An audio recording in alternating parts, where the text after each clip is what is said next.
नीलावंती ग्रंथ, जिसे भारत का श्रापित ग्रंथ कहा जाता है, क्योंकि जो भी इस ग्रंथ को अधूरा पढ़ेगा वो पागल हो जाएगा और जो इस ग्रंथ को धन या अलौकिक शक्तियों को प्राप्त करने के लालच से पूरा पढ़ेगा वो मर जाएगा।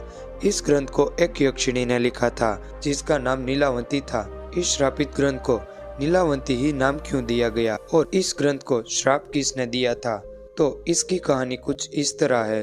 जब नीलावंती 5 साल की थी तब से वो पशु पक्षियों की भाषा जानने और समझने लगी थी।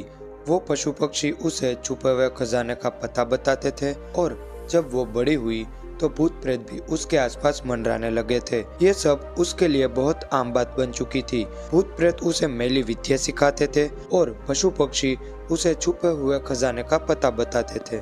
बचपन से लेकर बड़ी होने तक जितनी भी मैली विद्याओं के मंत्र सीखे, छुपे हुए खजाने का पता और पशु पक्षियों से बातचीत कैसे की जाती है, उन सबको नीलावंती ने एक पुस्तक में लिखा और उसी पुस्तक को नीलावंती ग्रंथ नाम दिया गया। अगर इस ग्रंथ की बात करें तो ये कोई धार्मिक ग्रंथ नहीं है, किंतु यह एक शक्तिशाली ग्रंथ जरूर है। इस ग्रंथ को पढ़ने वाला काल का ज्ञाता बन सकता है।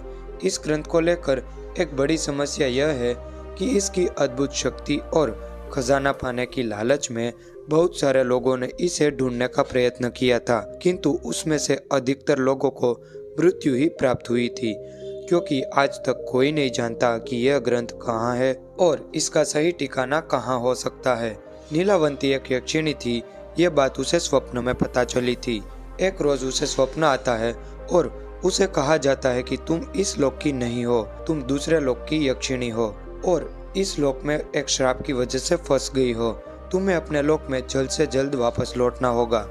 जैसे कि मैंने मेरे पिछले वीडियो सूक्ष्म लोक की यात्रा में कहा था कि इस लोक के अलावा भी कई सारे लोक हैं, वैसे ही यक्षिणियों का एक अलग लोक होता है। अब प्रश्न यह उठता है कि आखिरकार इस ग्रंथ को श्राप किसने दिया और क्यों दिया था।